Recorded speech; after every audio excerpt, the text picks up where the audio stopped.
raid in Rocky River lands 10 deputies and agents in the hospital over fear they were exposed to one of the most dangerous drugs on the street right now, fentanyl. Our cameras were there as those officers were getting checked out. And News 5's Jordan Vandenberg is live in Rocky River tonight. Jordan, how are the officers doing? Well, luckily, we can report tonight that a spokeswoman with the Cuyahoga County government says that the 8 sheriff's deputies and the 2 DEA agents were taken to the hospital as a precaution, but they have since been released. And it's cases like these that really highlight the opioid crisis and how the dangers of that crisis aren't just limited to those addicted to them. Law enforcement is inherently dangerous. They never know what's behind the door. And early this morning, drug enforcement turned into possible drug exposure.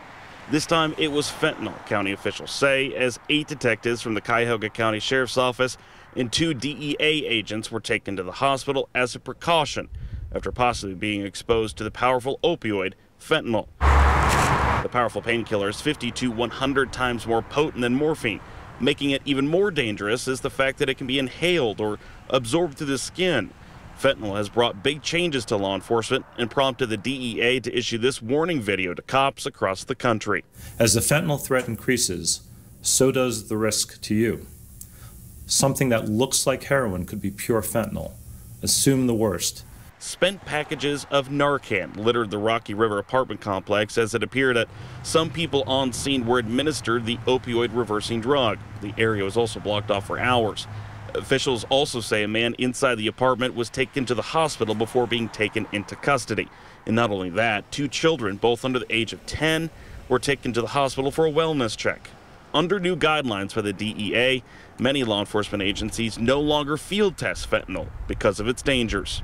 You can be in grave danger if you unintentionally come into contact with fentanyl. After the detectives and federal agents were treated and released, investigators came back out to the apartment, this time with the bomb squad and hazmat teams in tow. After making the crime scene safe, plainclothes detectives went back inside to collect and process evidence. Law enforcement grows more dangerous by the day, but on this day, officials are thankful an overnight operation didn't turn deadly. And we're still waiting to hear back from Rocky River Police as to whether that suspect is going to face any charges. Reporting live in Rocky River tonight, Jordan Vandenberg, News 5.